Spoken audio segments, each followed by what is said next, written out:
This podcast contains spoilers, so listen at your own risk or call back after you've watched the movie. You know who you call. Leave a message. Maybe they'll call you back.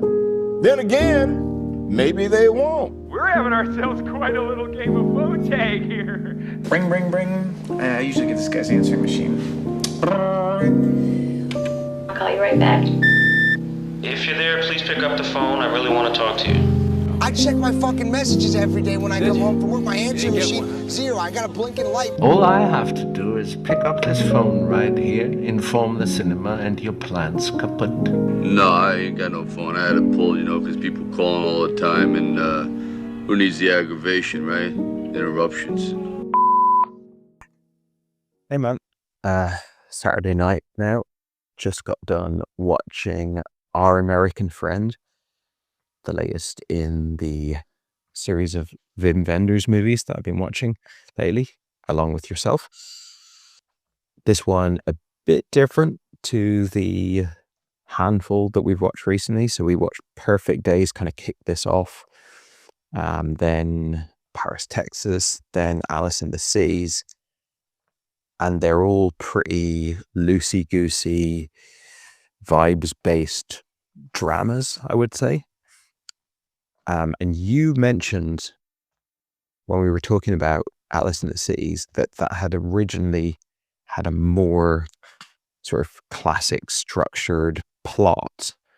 And then I think comparisons with Paper Moon prompted Wenders to sort of throw out a lot of that and just make it a bit more of a impressionistic kind of improvisational piece. So although I've never seen a kind of more of a classic plot thrillery type movie from him before, I'm aware that is something he has in his wheelhouse. I think in this early part of his career, there's a few noir movies. So I haven't seen anything like that. And my exposure to him is all quite arty.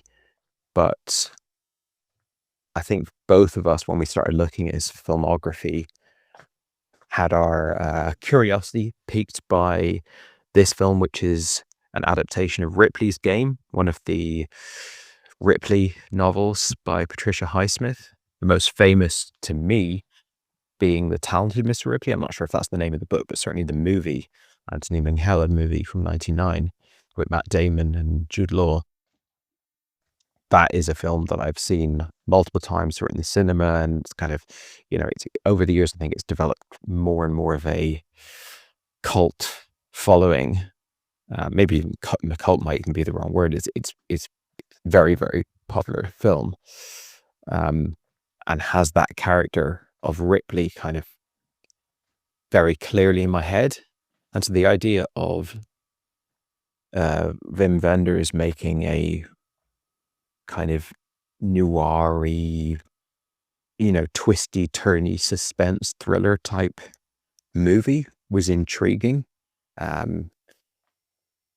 wouldn't even necessarily say that I had like high confidence he'd be able to pull it off, but it was intriguing.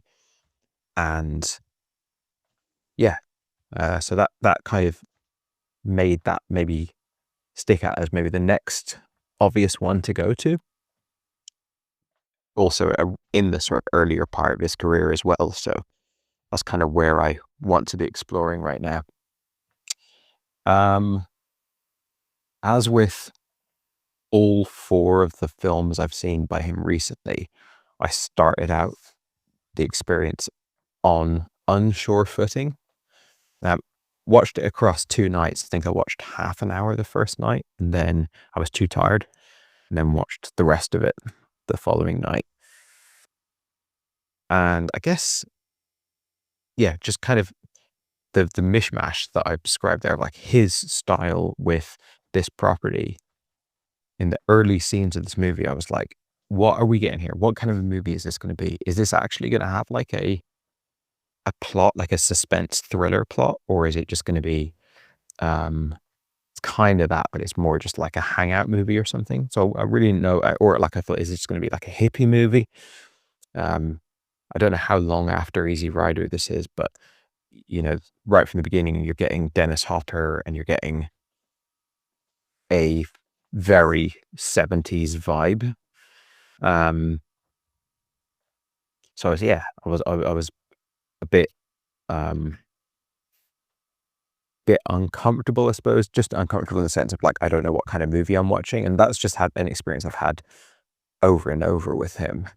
And then at some point or another, I find myself, I've actually been hooked now by the movie.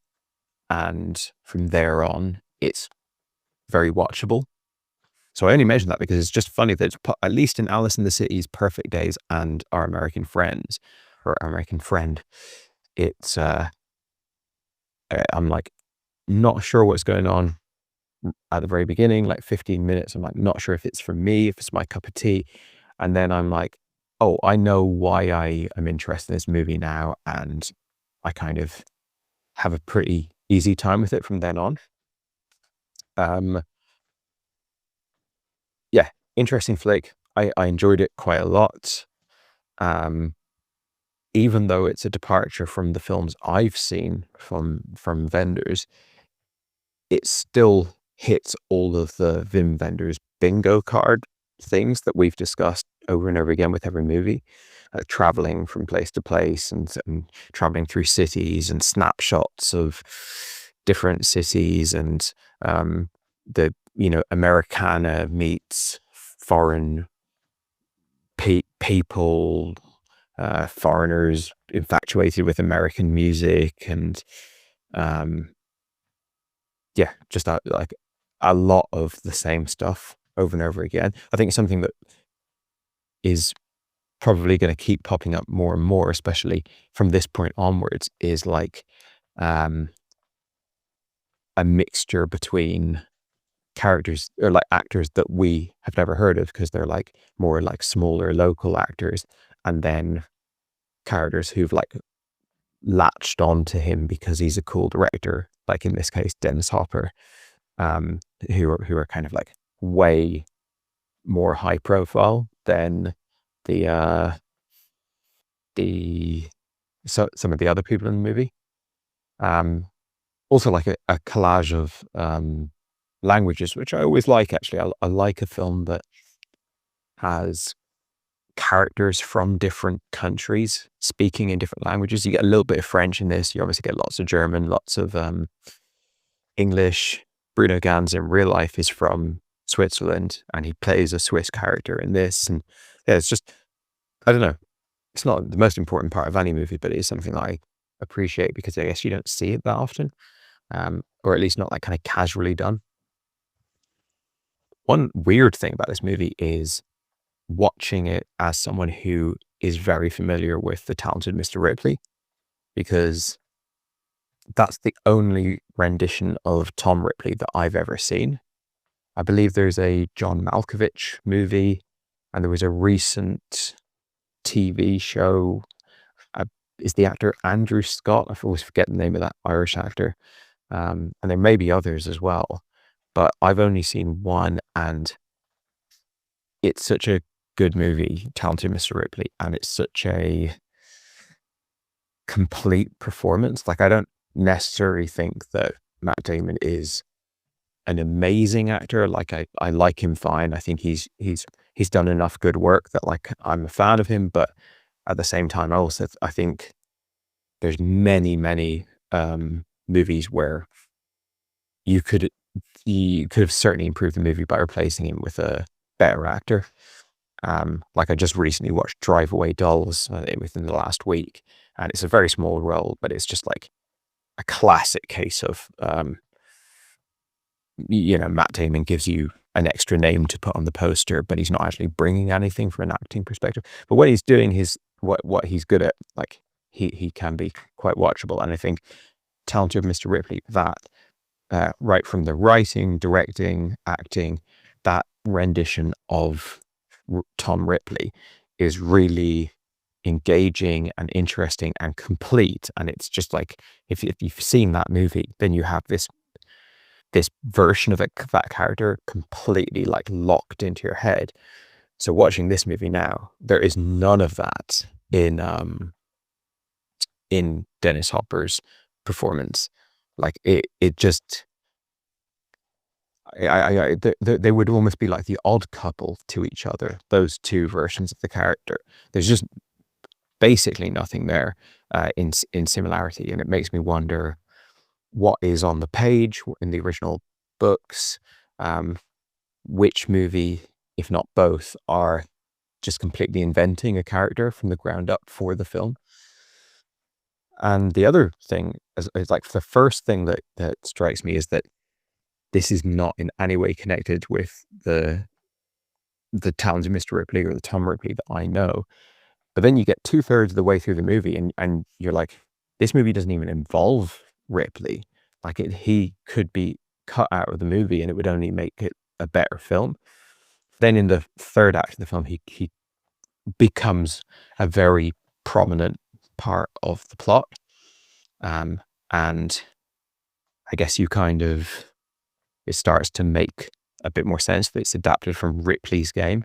But I have to assume that he's in the first 2/3 of the novel more so, because this is very much Bruno Gans's movie, and he's phenomenal in the movie. I've seen him in a few things here and there, and I know he's like one of the most legendary German actors of his generation. He's like the De Niro or something, where he's kind of like come up in the 70s and then sort of just stuck around and been in big iconic movies ever since. But I guess I hadn't seen a movie until this one that really showed me like the kind of presence he has. So yeah, he was a good anchor the whole way through the film.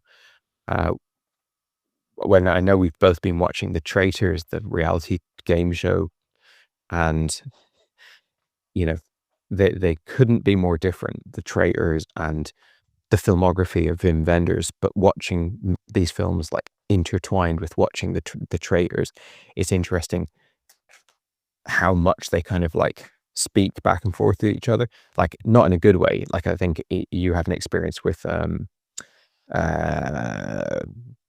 Paris, Texas, that was like you were amped up and frazzled out from all this traitor nonsense, and then it kind of ill-equipped you to handle the slow, meditative pace of that film. In this one, I had just come off watching The Traitors earlier in the evening, and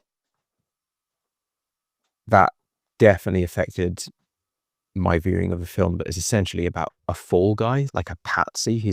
He really did do it, so he's not a fall guy, but he's clearly just been set up, manipulated by more knowledgeable and sophisticated and powerful entities, and sort of pushed into a tight spot. And it's like, yes, he's the protagonist of the film, but he's also like a marionette almost. And then you're watching it and you're kind of like, oh man, I hope you turn the tables on them, or so, I hope it works out for you somehow. But it feels like a very doomed character right from the off, which he ultimately is, of course, but not because he gets killed by the mafia, which is what I kind of assumed was going to happen early on. And then I suppose like with Ripley, you get this thing of like, all right, at the beginning, he owes that guy a favor. The guy wants him to do a murder. He goes like, I'm not going to do it, but I'll get this other guy in. And then later on in the movie, we realize, okay, he's got a moral compass. He's got, he realizes that he's kind of set in motion events that he just like morally disagrees with, and he's going to jump in and set things right. And that is a nice, that creates a nice little sort of double act between him and Bruno Ganz. Can't remember the name of the character now.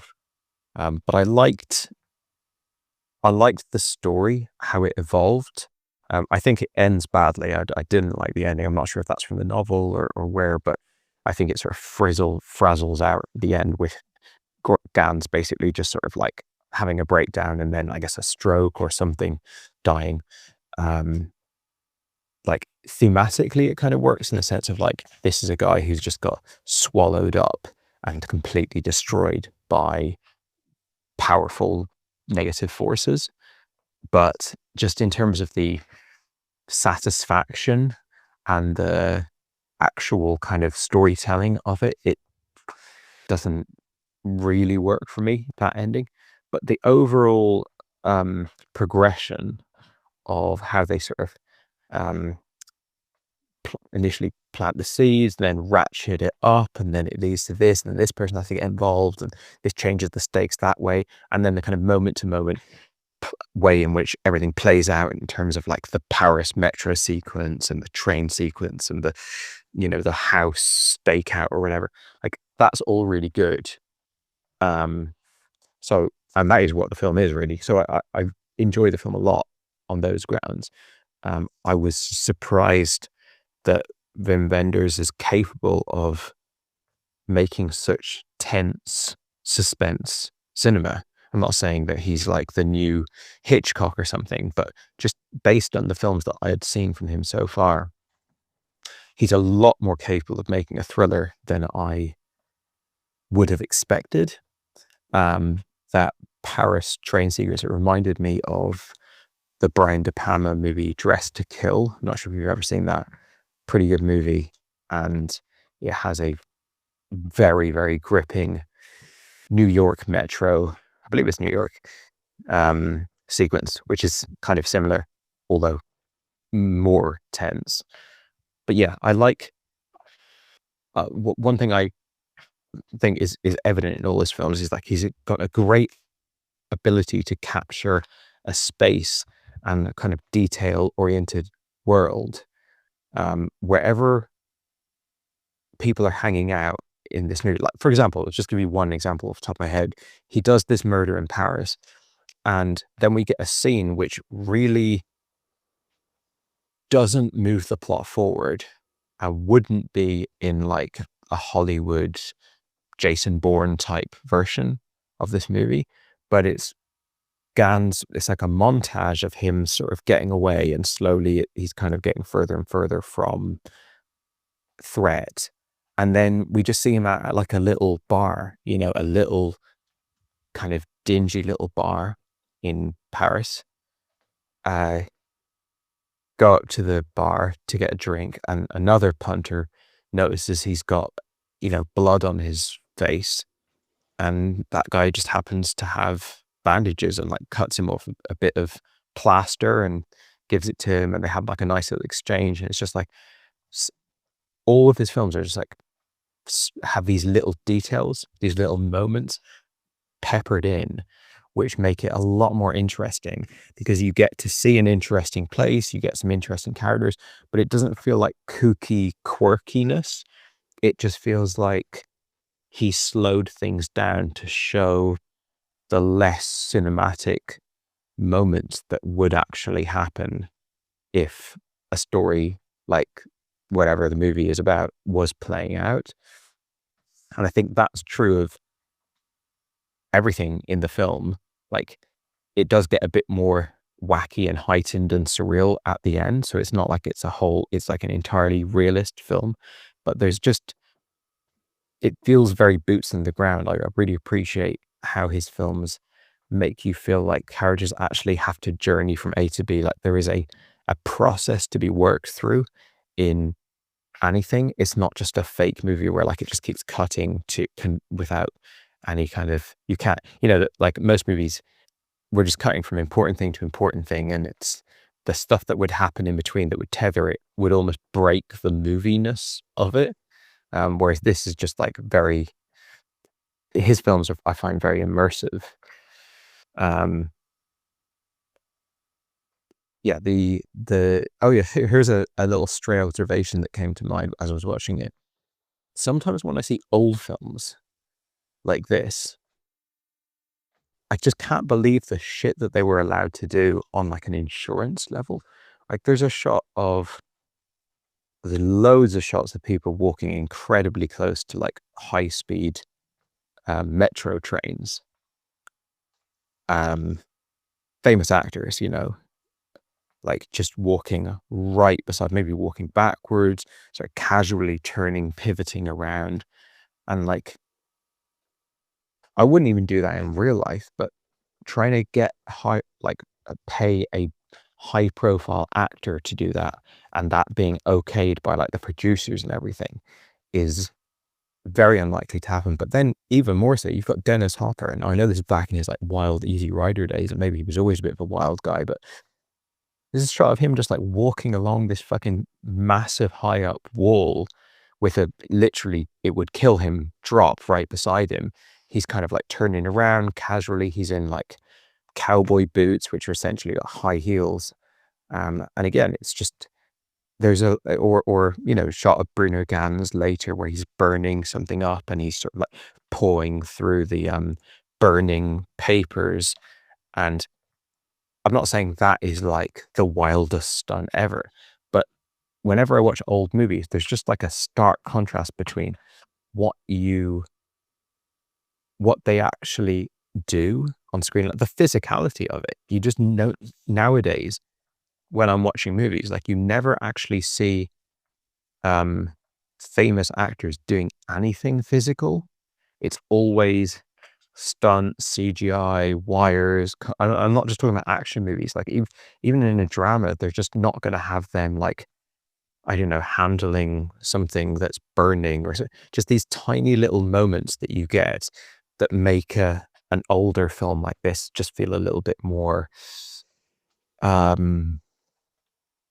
like almost like documentary like, or like it's the real world, or it's not just shiny famous actors. Yeah, that was one thing that came to mind. It's a good movie. It's as I said, it works as an entertainment vehicle, and it works as a further extension of what he does as a director in terms of, you know, everything he likes to capture. I will probably do some research now on how this relates to the novel, and how The Talented Mr. Ripley relates to the novel. I think, if memory serves, the Talented Mr. Ripley is obviously, he's a gay character in it, or at least bisexual, but I think gay. Whereas I believe in the novel, he's more of an asexual character that isn't, it's kind of like he never has any relationships with men or women, so you can kind of read into it however you want. But, and I could be completely wrong on that, but that was my vague memory of it. So I think that The Talented Mr. Ripley, the film, if I remember correctly, does sort of largely take liberties with the original text, but it is just interesting to see such wildly different versions. The Dennis Hopper character is so big, you know, I don't mean physically big, but like, you know, he's got the Stetson hat, he's got the denim on denim, he's got the cowboy boots, he's a bit of a wild, playful character. And you know, that is just so the absolute opposite of Mr. Blend into the background, invisible, anonymous guy that we get in The Talented Mr. Ripley. So yeah, I'm interested to see how this fits in with the general mythos. Might look into watching one or more of the other adaptations of Highsmith's works. But in terms of Invenders, I think I'm still on the train. I don't know about you. It was nice to see Lisa Kreuzer pop up again from Alice in the Cities, Mother of the Year in Alice in the Cities. I guess, like, you know, we're starting to see a little bit of a body of work around a certain era build up. I think this is 3 or 4 years after Alice in the Cities, so I might watch the ones that kind of like connect the two of them together. But yeah, still digging his movies, and yeah, be interested to hear your thoughts on it. Hey man, it's the next morning now. Just doing a bit of Sunday housework. I think my brain was pretty fried when I sent that message last night, so I'm not sure how coherent it was, but just been reflecting on that movie a little more. And the big thing I'm kind of like turning over in my head is I kind of wish I'd seen it before I saw The Talented Mr. Ripley, which, I mean, I saw The Talented Mr. Ripley 25 years ago. So and forgetting the actual logistics of that, I probably wouldn't have even appreciated An American Friend, which I think I was calling it Our American Friend last night. I don't know why I got that in my head as the title. Maybe that's the title of something else. But yeah, An American Friend is a movie I don't think I would have liked as a teenager when I saw Talented Mr. Ripley. But in any case, I think my viewing of it has been hurt significantly by the comparison with Talented Mr. Ripley. And I don't just mean quality comparison. It's not just a case of, Talented Mr. Ripley is brilliant and therefore it's hard for any other film to stand up against it. It's more, how to put it, the character of Tom Ripley in this film, in An American Friend, I think has a lot to offer. Ultimately, in the third act, becomes like, I like him. I really like the relationship between them. I really like this sort of the way he's such a wild card. And he's so he does whatever he wants. He's such a maverick. Like the fact that he basically he sets the whole events in motion because he feels a bit insulted by the Bruno Ganz character at that initial meeting where they shake hands, whatever. Which I've now since learned is from the novel, and the movie seems to be quite faithful to the novel. It all comes down to an insult that Ripley goes, you know what, fuck this guy. And I really like that, and I also really like that he turns into Dime and he's like, but not that much. No, I don't want him to get that badly screwed over, so now I'm going to step in. And yeah, I just think it's a really interesting and good character. Not necessarily sure about the casting and about Hopper's performance. But anyway, there's value to it as well, because obviously Dennis Hopper is great, and it's always good to see him on screen. Whether he was the perfect person for this part or not is very difficult for me to navigate as someone who's been watching Matt Damon play the character for decades. But I think ultimately it's a fun character. It leads to a great odd couple relationship in the third act. The hijinks on the train, the plan after the fact, and just all their bants and how they're really having a laugh with it. And they're also kind of Ripley is kind of inherently a bit crazy, and Bruno Ganz is kind of gone crazy, and that kind of energy between them just is very, very engaging to watch. But I think if I had seen that without constantly trying to reconcile it back to this Matt Damon character, then I would have just enjoyed it on its own terms. But my brain spent so much in the movie going, really, this is Tom Ripley? Which is just unnecessary clutter for the viewing experience. So, but yeah, the more I think about the movie, the more I really like it. And the more, and this has happened with every Wim Wenders movies I've seen. I don't quite know why that is, but it's like the next day, the day after, talking to you, letting the vibes seep back in, thinking about just the set design and all the imagery of it. There's a scene in the absolute heat of the climax where we've just got Dennis Hopper and Bruno Ganz sat in some it's not kind of unclear where they are, some really cluttered environment, just filling up a thermos with coffee. And the whole place looks so amazing. It's just so much detail in on shelves and stuff like that. There's, the high-rise skyscrapers in Paris looking across the Seine at each other. And he constantly takes you to interesting places, which can be anything from a big spectacle place or just some random back alley or something. Even Hamburg, which is a city I'm not that familiar with. I think I spent a couple of days there once many years ago, but it's not a city that I think about as being an iconic German city.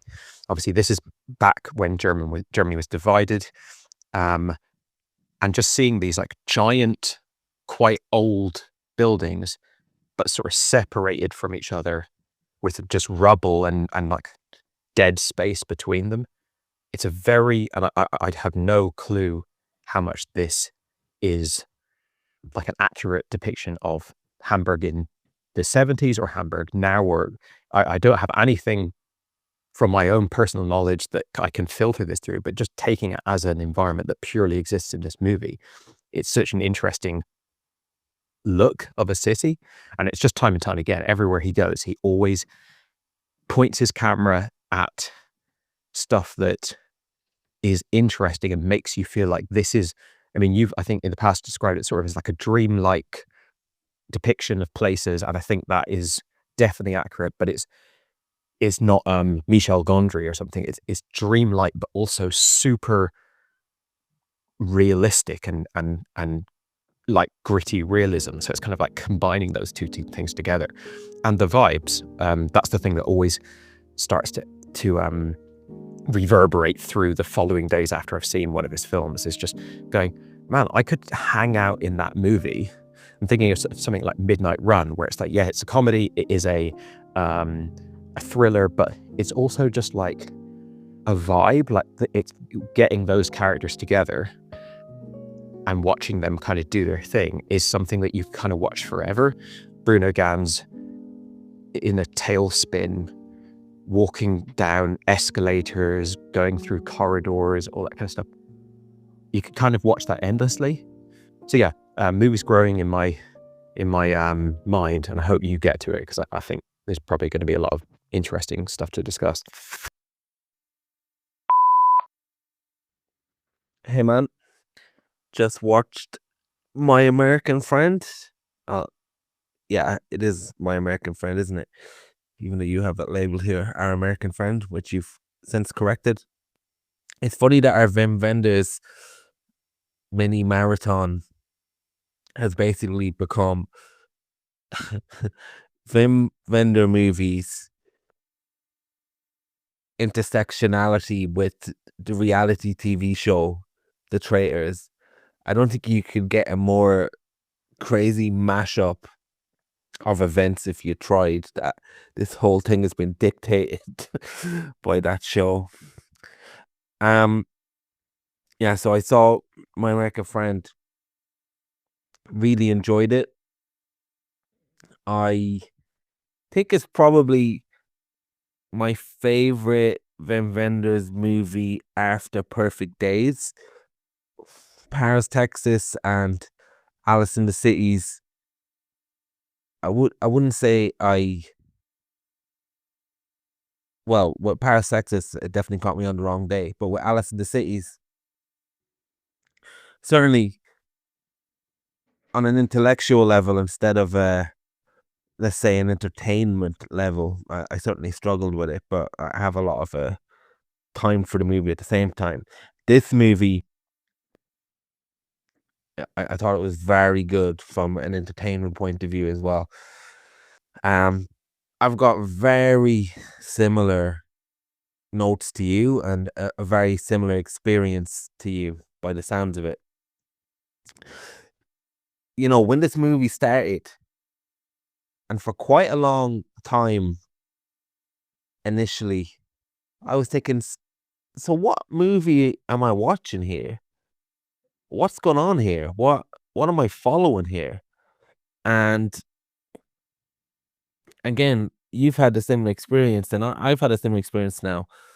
The only one I didn't have that with is Perfect Days, funnily enough, but I can certainly see why somebody would have that experience with Perfect Days. And with this to begin with, I was very confused. We had this 70s music, we had this art dealership, and it was coming across almost like an episode of Lovejoy initially. I was getting very confused to find a rhythm with his movie. And with his movies in general, it does take a while. I wonder why that is. Maybe it's his framing and his storytelling and his blocking and the way he takes time. I wonder, does his artistry start in that way, but it takes a while for our investment in those characters to catch up with that? I I wonder if we were to rewatch Perfect Days, if we were to rewatch Alice in the Cities, if we were to rewatch My American Friend, how we would feel about the first 20 minutes of each movie now, knowing where it goes, and what extra details we would pick up on. I don't know. Now, I had a similar thought with Mr. Ripley. I was underwhelmed, I was confused, I had a similar thought as you with, okay, this is going to be our talented Mr. Ripley? This is going to be Tom Ripley? Who is this guy? What? And I think it's unfair to the movie. I think the movie is not interested in that. For instance, The Talented Mr. Ripley is called The Talented Mr. Ripley. The movie with John Malkovich is called Ripley's Revenge. This is called My American Friend. And even in the title itself, My American Friend is from the perspective you would think of the Bruno Ganz character, because he's saying my American friend. So you say you wonder what your opinion would be about this character and movie if you hadn't seen the Matt Damon version. But I wonder what our opinions of this movie would be if we didn't know who Tom Ripley is. It's like if we knew James Bond was in a movie and we're thinking it's an adaptation of an Ian Fleming novel. And James Bond is such a big character, and instead of James Bond being the main character, he hangs out in a casino, and our main character, who is a janitor, interacts with him occasionally while he's got this whole story going on. You'd be thinking, this isn't James Bond. What the fuck's James Bond got to do with this? And it had that feeling about it. It is very much Bruno Ganz's character story. And I did feel like you for a long part of it. Well, this movie would be much more interesting without Tom Ripley being a distraction. Because all I'm thinking of is, what is Tom Ripley doing in this guy's movie? Which again, like you said, is completely unfair. And I think the movie does a good job by the end of it to reconcile that and interconnect the stories significantly to make it worthwhile. Regarding Dennis Hopper's performance, I love Dennis Hopper as an actor. I did feel like, and I feel like this anytime I see Dennis Hopper, I feel like I don't think this guy can operate in basic society long enough. He's such a loose cannon. I don't think he can mix in these circles. He's a bit too unhinged. Whether he's actually doing unhinged stuff or not, there's just something about Dennis Hopper. It's like in that John Down movie we watched where he's hunting down Nicolas Cage. That's what I always think of when I'm seeing Hopper, a guy in a car that is going from another place to another place. I don't really imagine this Ripley being able to hang out in these circles.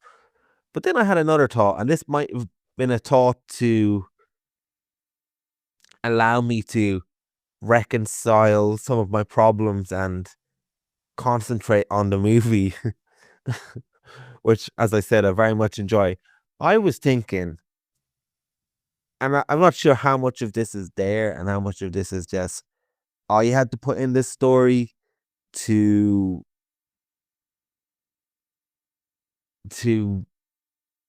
settle down with this movie, I suppose. I thought, is Tom Ripley acting this way because this is how Europeans perceive Americans? Big, loud, brash, Texas hat, cowboy boots. And I feel like, is there some type of personality protection? And again, this is more me making the connection with the Matt Damon performance where he takes Jude Law's identity. I'm thinking, on some level, is this Tom Ripley taking the persona of what he thinks Americans will perceive, Europeans will perceive an American to be, and maybe use it as a shield to not be underestimated? I don't know. It's possible. It is very possible. But again, something that isn't necessarily there. And my initial thought for much of this movie was that the Ripley character is a distraction. And I'm thinking, I'm really interested in a character like Bruno Ganz, who basically buries themselves and their soul before they're even dead, just to have a modicum chance of survival.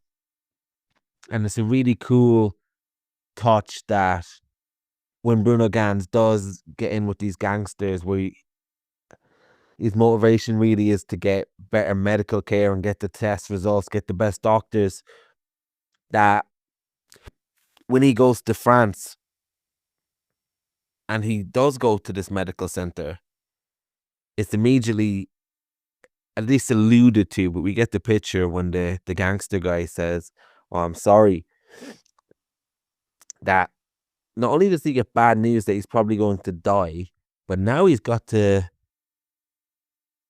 carry out this hit.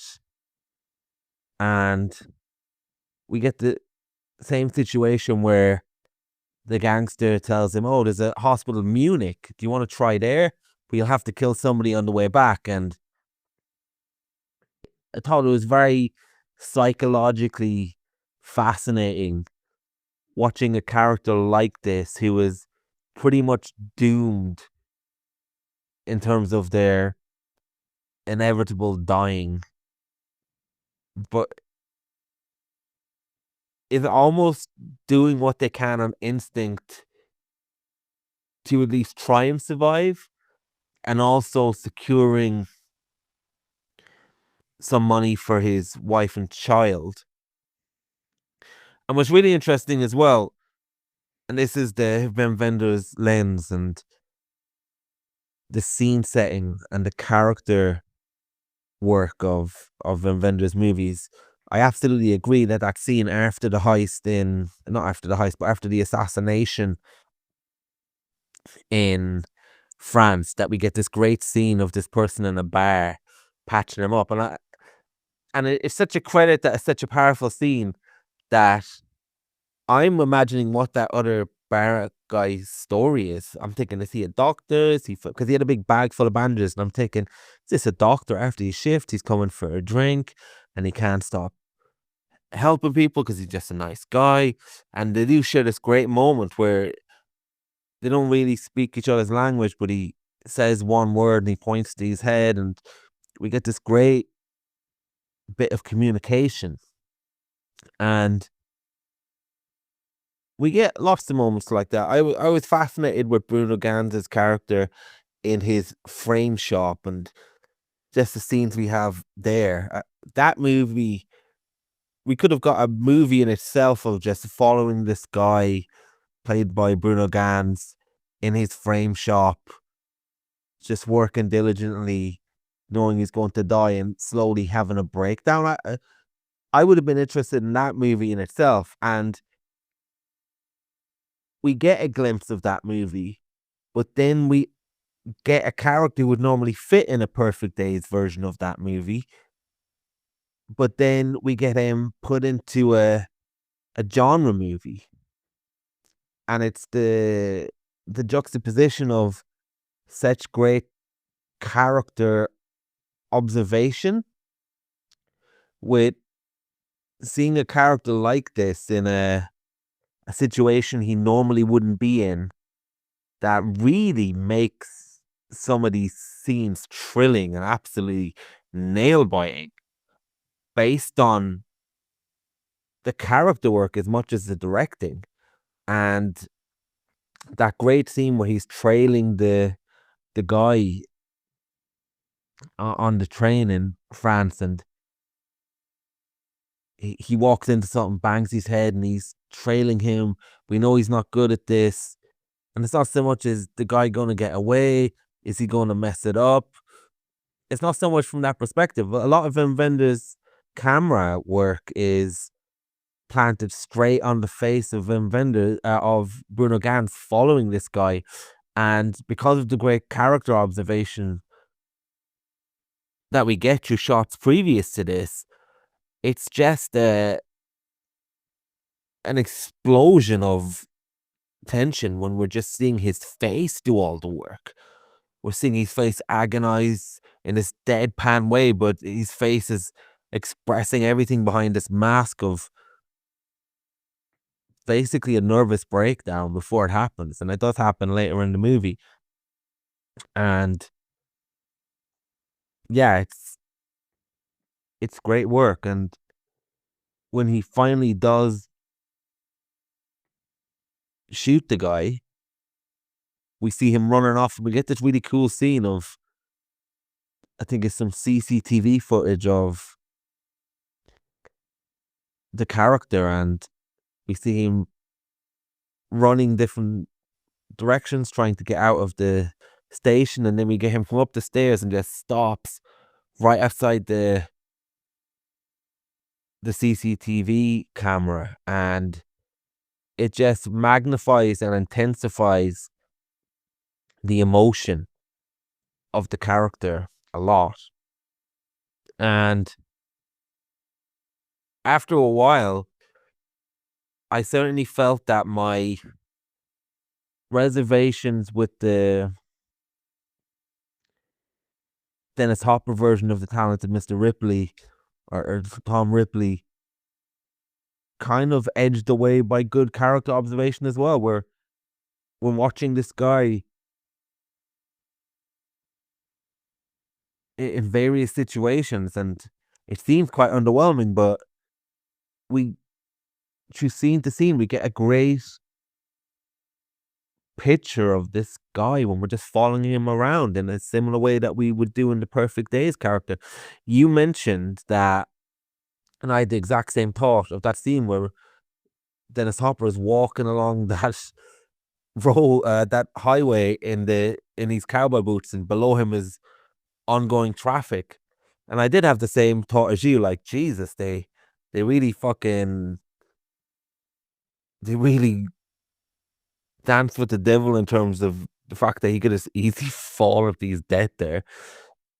But at the same time, that scene was necessary. That scene had really good framing in order to give us more insight into this character, in the same way that it did to the guy who did the toilet cleaning in Perfect Days. This is a guy who walks the line between absolute mayhem and fucking danger while going about his day. And I thought that scene was very necessary and a great way of showing us the character. So later on, when Tom Ripley does get involved in a big way in the story in the final third, we've been subconsciously fed his personality. So when he does say something like, yeah, I just didn't like the way you answered me, so that's why I did this, you kind of believe him. You kind of really believe him. And he's such a wild card, unhinged type of logic, but he also has a code, like you said. We really do buy this character and this version of Ripley later on. And it's because of Wim Wenders' earlier work when you're seeing Ripley go about his business. And when we're seeing him do the forgeries, when we're seeing him just talk to people, and that guy, that old guy, just building a picture of him, isn't it? No pun intended. And I think it culminates when we get that great scene on the train later on, where Bruno Ganz seems like he's going to fuck up the whole thing, and he is about to fuck up the whole thing. But then Tom Ripley appears, and in many ways, this is a very simple scene. It takes place literally mostly outside the toilet where they're trying to subdue this guy, and they get so much drama from that. And including the scene when the ticket inspector comes and he has to put out the ticket under the door. And a lot of that scene, even though it is the most action scene perhaps in the movie, a lot of it is Hopper and Gans across from each other, looking at each other, and again, we're seeing the intensity and the emotion in these characters that had pretty much gone about the business up until that point. And they're just selling everything with their faces. And then the fact that they knock out one guy and have to throw him out the train, then they have to knock out another guy and throw out the train. It's just a really brilliant scene. And it's another nail-biting scene, even though it's not Bourne Identity, as you said. It's not a Paul Greengrass type of shaky camera. It's very still in a way, and it's a lot of the movement and the blocking is done by the actors in that scene. It's really good. And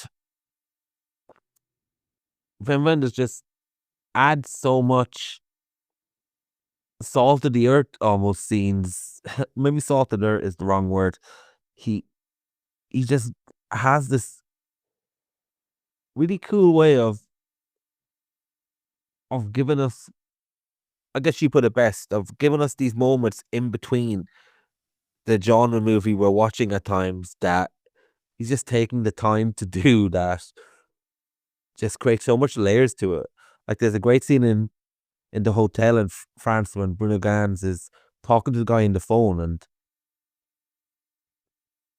the French guy is giving him directions and saying that, oh, I'm just across the way, and the camera pans, and it doesn't really impose on where the guy is, but the guy is waving some white thing from another building, and we see him. There's no real need for that scene, but just such a great fucking way of showing the city, showing an exchange between two actors.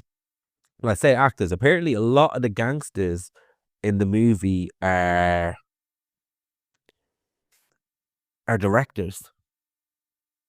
And do you know what? Wim Wenders does a few other things as well. Like, it's a cheap shot to show a kid's reaction to all these scenes taking place, but he does it in such a naturalistic way that you think you're watching a kitchen sink drama at times.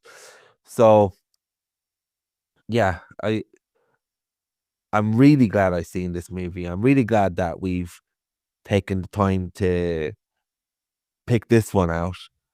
And in case it isn't clear as well, I thought Bruno Ganz's performance was amazing in this movie. I don't think I've seen him anything. I know he works with Herzog a few times, doesn't he? And he's done a few big movies, I guess. Maybe I might have heard of. I can't remember. I don't have his filmography here exactly, but please, can we put an eye on this guy and see what else he's got out there, because it was such a powerhouse in performance. And he talked about the ending as well. I mean, I don't know. I thought when they got to the seaside, I thought that was a pretty cool scene in isolation. And I think he when he drives away in the car and just dies, I think that maybe I can see why you would think it's underwhelming, but for me, I kind of felt I'd seen everything I needed to see, and the movie got to a level of height that it didn't need to go any higher. So I was ready to get out of the movie by that point, if that makes sense. So I didn't really mind the abruptness in which it ended. I don't know. I do know that the Ripley's Game, the one with John Malkovich, that has a different ending, and I know it is because I read it. I won't do you the discourtesy of saying what it is in case you're planning on watching it, but I would probably prefer this ending by the sounds of it. Apparently this isn't even the first Tom Ripley adaptation as well. There's one with Alan Dillon, the guy from The Samurai, is it? But yeah, I'm much more interested in seeing more Bruno Ganz movies than Ripley movies. Yeah, that Alan Delon movie is very much on my radar now. After kind of doing a Ripley on the screen deep dive last night, I think it was Alan Delon's sort of breakthrough role that like made him a bit of a sensation, and it is very highly regarded apparently. So very intrigued by that. The other funny thing is, I've now seen Talented Mr. Ripley and The American Friend. Just as a little, we got to get this correction in here. I called it Our American Friend. You called it My American Friend. I believe it's actually called The American Friend. And I think it's just a testimony to what a forgettable title it is that we've got it wrong so many times. But The American Friend and The Talented Mr. Ripley are the two novels that they cover respectively are the two novels that is it Purple Noon or something, the Alan Delon version, and then Ripley's Game with which you also mistitled. I think you got it Ripley's Revenge or something. So the names are all over the place, but basically there's a handful of novels and a whole bunch of movies and TV shows that are all called different things and that cover the same stories. I'd be interested to watch Ripley's Game now. I certainly wouldn't expect it to be on the level of The American Friend, but just as an exercise in seeing the exact same material kind of produced by completely different people. And it also has a pretty stacked cast as well, so it might be interesting on those grounds. But yeah, I'm really glad to hear that you loved this movie. I think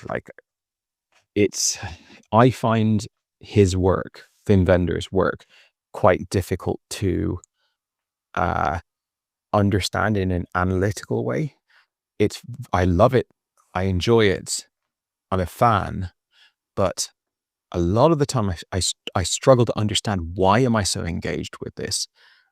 Why is this so, what's the good quality to it? So with Perfect Days, I'm so blown away that it's kind of, there's enough stuff that you can comment on and you can speak about. But with something like Alice in the Seas, which I'm like less like head over heels mad about, but still came away thinking pretty highly of and liking quite a lot, and then certainly being like drawn into it while I'm watching it.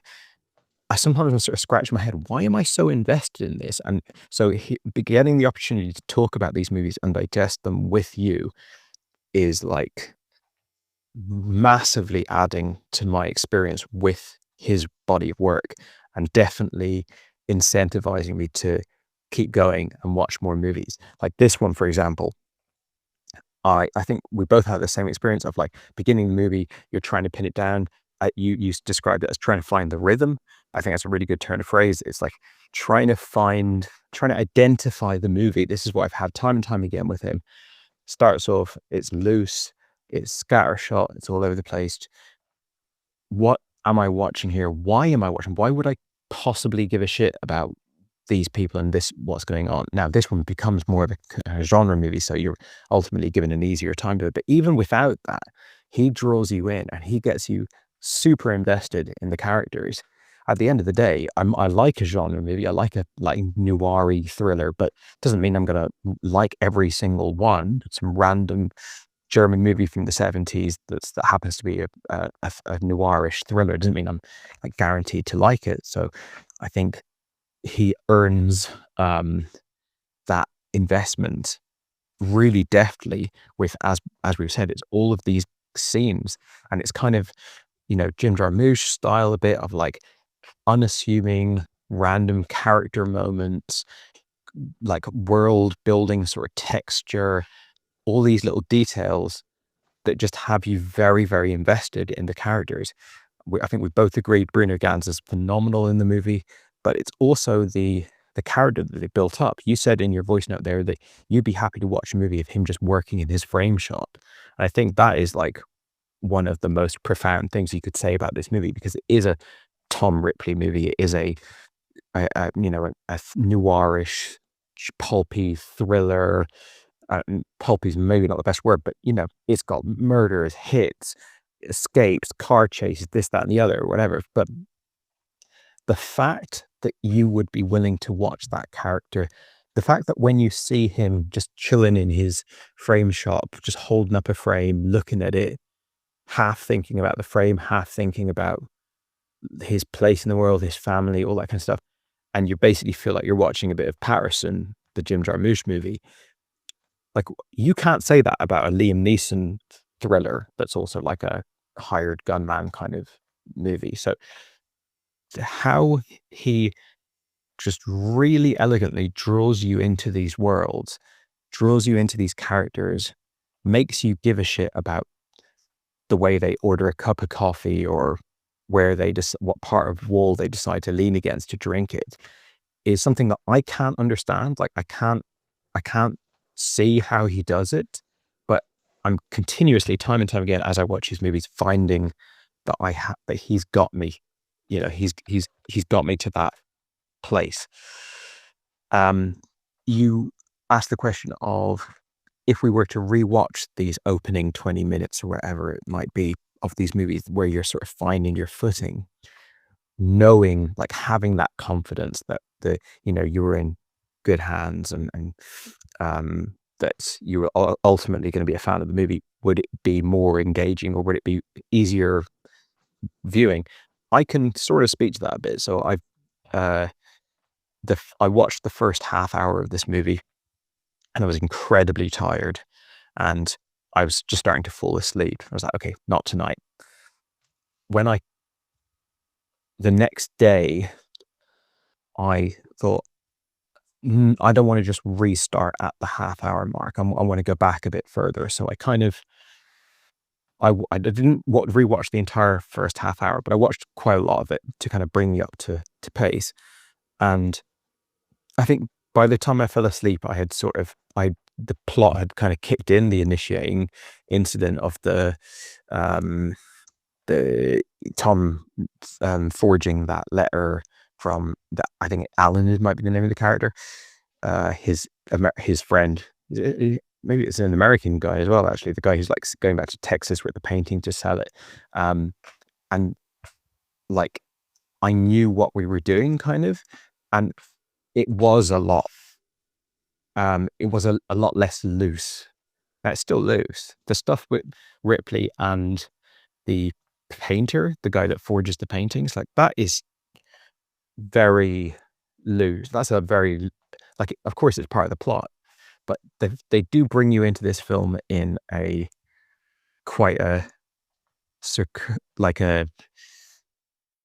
unusual point of view, given what the film is ultimately going to be about. Like, it starts with Ripley, and it's this character and that character, and it's a while before you find your kind of hero and the through line of what the film will be. But on a kind of plot mechanic level, it's not really wasting that much time. It does everything you sort of see at the beginning is important. And also with Paris, Texas, I rewatched bits of that, and I think, yeah, it is a bit different watching the films. Like, they feel a bit less loose, I think, when you're rewatching them somehow. I don't know if that kind of answers your question, but it is an interesting exercise. You had that point about potentially Ripley's get up, his hat, his like Stetson, his cowboy outfit. So if maybe because he's Mr. Forger, he's Mr. like Mimic, he's like becoming a archetype of an American to the Germans. And who knows, but it is interesting that again we're seeing the infatuation with Americana and the attempt in Wim Wenders' work and the attempt for Europeans or non-Americans to wrap their head around and confront and understand Americanness in this movie, in just like play out in many different ways. So that's interesting. And yeah, I completely agree that it does do a disservice to this film to labor it with comparisons to a film that came out 20 years after it, more than 20 years after it. It's just difficult to escape that. And as you said, it was like, well, what if they made a movie that's like set in MI5 and James Bond is one of the characters that works there, but like it's mainly about a janitor, and the portrayal of James Bond is like completely different to what we know him to be. Would you be like, but that's not James Bond? It's like, yeah, but that's not the point, and that's not what this movie is about. That's not what this movie needs. It's fascinating thinking about that, and it's like this is one of the more interesting movies to watch if you want to have a conversation about the not the sanctity, but the value of a character beyond the actual work that they're in.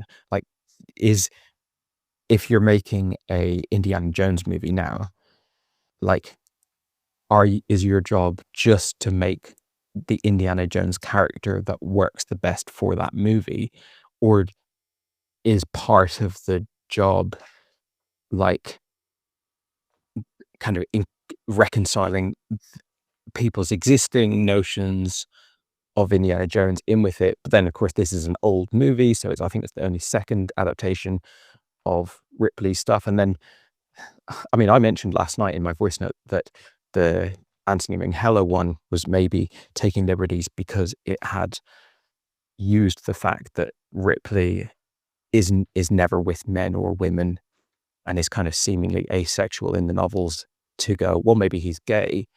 Now I've read online that he's got a wife in most of the books, so I don't know that I don't know where I got that from. Maybe that was just, there might be one paragraph somewhere that suggests that maybe he's bisexual or something, and they kind of ran with that. I don't know, but it seems to me like the Matt Damon movie is doing its own thing. Now, maybe this Dennis Hopper thing is also nothing like the books, but yeah, it does get in the way, and it's a shame that I had that in my head. But also, them's the breaks. Talented Mr. Ripley is one of the most iconic movies of like the late 90s, early 2000s. So it's gonna weigh heavy into the conversation. You made a good point about how that shot of Dennis Hopper kind of walking up along that wall is actually essential. It's not just like, hey, wouldn't it be cool if you walked along this thing and we got this shot of like the cars down below, which is how I interpret it when I first saw it. I was like, this is some fucking loosey-goosey hippie filmmaking where they're like, let's just have people do interesting, like visually interesting things. But it is all really careful and measured. This is Wim Wenders. What he does is he kind of makes you feel that he's just some arty dude, like just sort of camera hanging out the window, just show you this, show you that. But it is actually all quite laser focused. The character of Tom Ripley in this movie, forgetting about how you can kind of reconcile it with other interpretations of that character, but just in this movie is fascinating. Like you said, this like wild card guy who he's incredibly confident, like he's almost like just doesn't fear death, although obviously at the end he does fear death. When he gets in a tight spot, he recognizes that he's in a tight spot and he has to work hard to get out of it, but he's also very confident in his own abilities and he does what he wants to do. this guy insults him or looks down his nose at him, he gets pissed off by that. So he throws the cards in that direction. And then he doesn't like the way the guy that he's been kind of in cahoots with all this time is acting. So I'm going to flip things this way. I want to do this, I want to do that. And as we see it towards the end of the movie, he's having a lot of fun with it. He often smiles, laughs, jokes. And I love that he is this really unique character. And then Bruno Ganz is, however unique he is as a person, he's in a very unique mental state and place in his life in this movie, both because of the terminal illness and then because of the crazy situation that he finds himself in. So he basically is just descending into madness, and there's like, it's got to be one of the only movies you're ever going to see this in, of this like intersection between one character descending into madness and being in his really specific, unique trajectory, perfectly dovetailing with this other really unique character, and them just becoming kind of kindred spirits in this. Hold 1 second. My alarm just went off because I'm making bread here and I've got to do a stretch and fold every 20 minutes.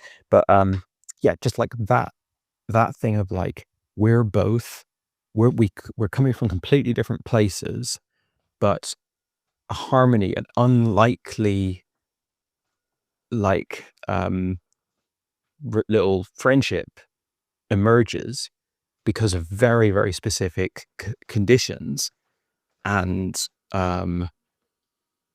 we only get like, 20 minutes, 25 minutes of that, or whatever it might be, but it's really enjoyable. It's great, great viewing, isn't it? Like watching that little double act towards the end of the movie, where there is likely to be murdering someone, throwing them out of the train, as they are to be like sharing a drink, sitting on a wall or something. Like it's both a hangout drama and a thriller, like at the same time.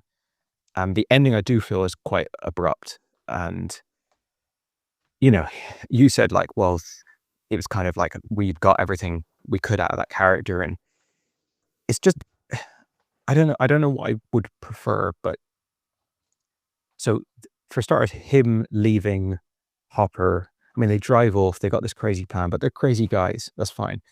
They drive off to the beach. It's very stunning to look at. There's like a lot of great visuals throughout the movie. They blow up the car. Then Bruno Ganz drives off, leaving Hopper there. Is he just doing that because he's crazy and he's like, just like, whatever? Like, it's like him 5 minutes later driving off the road. Is he just, although he seems to be dying then, so that's not necessarily a mental state thing, but it's very hard to sort of apply any kind of logic to his actions towards the end, because he seems to be just completely nuts, right? That's when we see him sat in the back of that car, when his wife comes and looks through them, he just sort of like smiles vacantly at her. Like you could go, well, anything he does from here on out, like you can't really like scrutinize it too much. It's just he's mad at that point. Fair enough. It's not that satisfying as an ending to me, but then the fact that he just dies, it's like, it's almost like and Wim Wenders does this several times throughout his filmography, where things don't necessarily have to make the most kind of real world logic sense. If they're thematically on point, then he's happy with that, and I think that's perfectly fine. And if you want to interpret this film as like, this is about a man just disappearing or dying or kind of ending or kind of zeroing out or whatever, then the ending works in that regard. I just feel like it's a bit too eventful, the end. It's just like, there's so much stuff going on. Exploding car, drive away from Dennis Hopper, drive off the road, he's dead. Like, maybe I would have preferred a bit more of a like, not much happens at the end. Like they've sort of, they're in the clear because they've killed everyone that's after them. And then something a bit more understated maybe would have complimented the film a bit more to me. But, minor quibbles, and the film is improving. It's aging well in my brain. In in the day. Now, I guess it's like, I think I watched it yesterday, last night. Time is all a blur to me these days, but yeah, it's maturing well in my head, and it's also like benefiting from hearing your thoughts on it. I'm really glad that you loved it. Doesn't surprise me that much you're a huge fan of like old Clint Eastwood movies and westerns and stuff like that. I know you like a kind of adventure thriller, like 70s kind of thing. So it's nice that this film has that, but then also has that, all of that like rich texture that we associate with Wim Wenders now. So here's my question to you at this point. Are we thinking keep exploring his career? He has several other movies with Bruno Ganz, one of which is Wings of Desire, which I've seen, but would be happy to watch again. I actually would be quite interested to go back and watch the other two movies in the road movie trilogy that it comes directly before The American Friend and starts with Alice in the Seas. So those two movies would kind of connect the dots between those movies. But then there's also the Ripley stuff, if you're interested. We could check out this Alain Delon, I think it's called Purple Noon, but I'm not sure. Or Ripley's Game. There's another one where Barry Pepper plays Ripley. So yeah, a few different ways we can take this, but glad to have seen this one at least for now. Yeah, we're going to be calling this movie My Weekend in Munich with Her American Friend by the end of this. The way we're... I'm going to blame you for starting off the absolute butchering of this movie. But yeah, it has been an absolute pleasure to discuss these movies with you. And it adds to them significantly, where you have someone to bounce ideas off, bounce the thoughts off, and an outlet in order to express your feelings. I don't know I would have been able to work out how I feel about these movies or express them internally if I had no one to talk to about these movies. And I will say I remember now that I actually have seen Bruno Ganz before in a movie called Downfall, where he's an absolute tour de force of craziness as Adolf Hitler. At least I think that's Bruno Ganz. And it's really astonishing, actually. It's like seeing... I'm trying to think of an equivalent, but it's like seeing Paul Giamatti now. And I'm a massive fan of Paul Giamatti. I love Paul Giamatti. But he's very big. He's the only one who can chew a scene without it seeming unnatural or like acting. You kind of buy him chewing the scene. But it's like if I went back to the 70s or I guess in Paul Giamatti's case, the 80s, and there's this smaller performance, maybe Sideways, actually. I don't know. But the way that Bruno Ganz is able to become a character that blends in. Even somebody like if you saw maybe Daniel Day-Lewis as Daniel Plainview, and then you went back and saw maybe Daniel Day-Lewis in something like The Crucible or that Michael Mann movie where he's The Last of the Mohicans, where he's very still and very good at that character, but it's almost when you see a contrast that you can be like, wow, this guy is so good at this character that I didn't think he'd be capable of this other character, because they're like night and day. So I appreciate Bruno Ganz a hell of a lot more now. And I'm not sure if you fully understood, or maybe I fully articulated earlier when I was talking about, I wonder if you watched his movie a second time, would the earlier scenes and rhythm hit you a bit differently? And I meant that more in terms of knowing the complete picture. Maybe there's stuff that we miss in the earlier scenes that do give us a clearer picture of the character when you know the ending, whereas when you haven't got a full picture of the character yet, it takes a while in order of the building blocks to formulate our opinion and formulate what exactly is going on. And it'll be interesting to see that in a few years if I do rewatch some of these movies. And we also discussed the ending, and you felt it was a little bit underwhelming and stuff like that.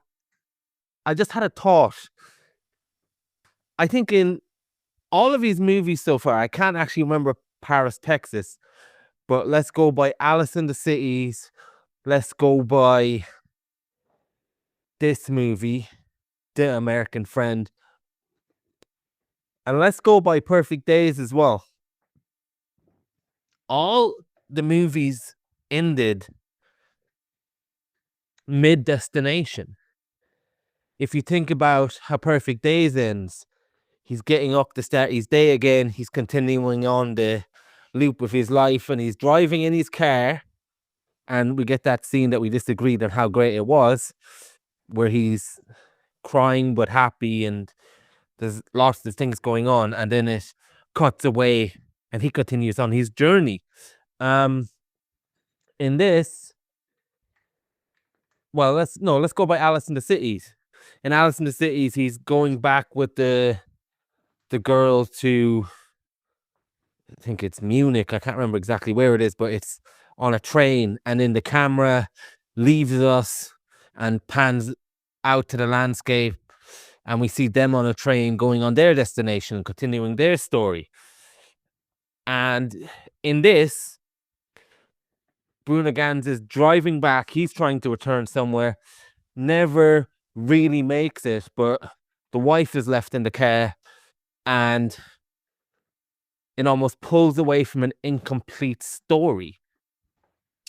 And what's very interesting as well is in movies like American Honey, or movies like, I can't remember how Paterson ended, but movies like that, sometimes you feel like the movie ended in a strange place. And sometimes you feel like the movie ended in a perfect place, but life goes on and the character's still existing. I feel like in this, because the character dies, it feels more like the movie has ended in a strange place. Where maybe if we just saw them driving back and the movie ended there would be room to wonder. And as in wonder if the character made it, what happened to the character, did he die, did he get caught? So I feel like in movies like Perfect Days, in movies like Alice in the Cities, and I can't remember what happens at the end of Paris, Texas, but the movies ended in a similar way, as in characters on their destination and then pulled away. So it kept room for us to continue the spaces in which those characters could live and continue to think about those characters in their world. But because this character dies, it robs us of that opportunity. And then what it does is highlight the type of ending that he's always done.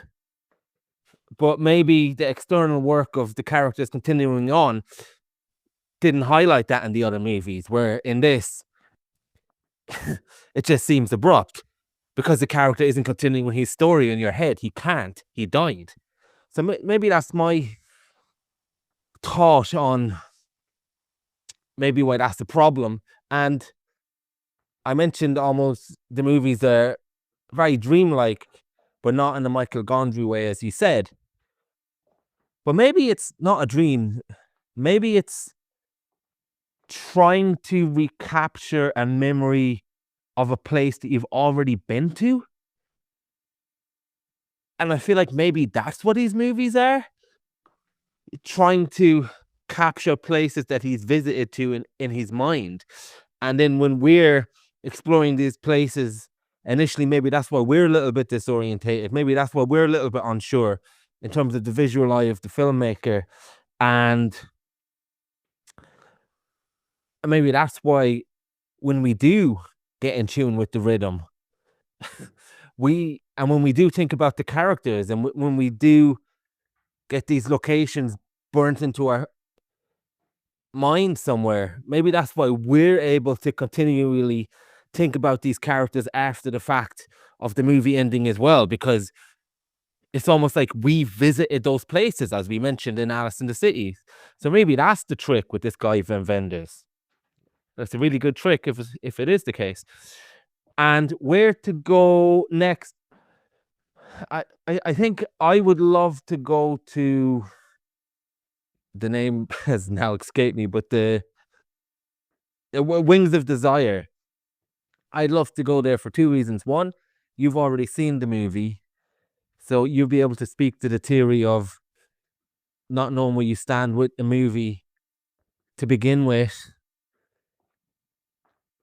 But having watched it a second time, is there extra things you can pick up on? And I'd love to compare our experiences of you watching it a second time and me watching it the first time. Two, you said Bruno Ganz is in it. So I want to get on the Bruno Ganz train immediately. And there's a few other reasons as well.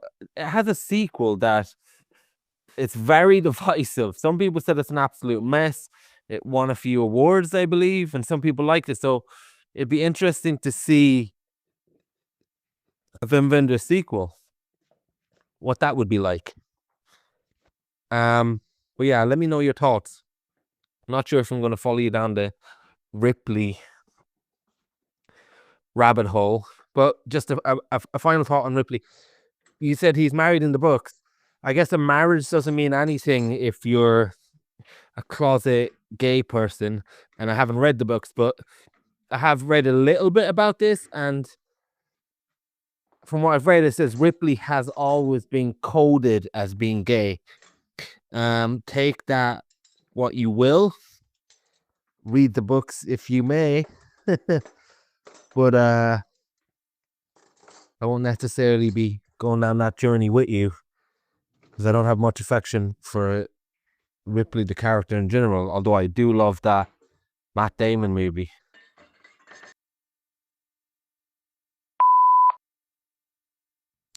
Yeah, and Wings of Desire will be a borderline first viewing for me, because even though I've seen it quite recently, like the last 5 years or so, I can't remember a thing about it, or very little, but I do remember liking it and enjoying it. So yeah, it'd be nice to get back on board with that one. And I like your point about what we're getting almost feels like a memory, like an attempt to stitch back together a memory of a place. Definitely something to that. It definitely feels like a quite subjective it's like grasping at the essence of an environment a lot of the time, his stuff. And to your point of the movie's ending mid journey, or whatever, however you put it, in transit, you said you didn't remember how Paris, Texas ends. The final shot of Paris, Texas is Harry Dean Stanton driving in a car, looking out the window, kind of off into who knows where, but back on the road and just back traveling. All four of the films that we've watched together have ended in a vehicle, one a train and three of them a car. As you said, this one's a bit different, The American Friend, because it's the end of the road, as opposed to just like, well, I guess they're off into the sunset. Who knows where they're headed? But it's amazing watching them all together and just seeing there's just so many repeated motifs, so many, which I wouldn't necessarily have anticipated. So yeah, I think Wings of Desire is definitely a good next protocol on our journey into the sunset. Your mailbox is full. Please delete new or stored messages which you no longer need so that new messages may be received.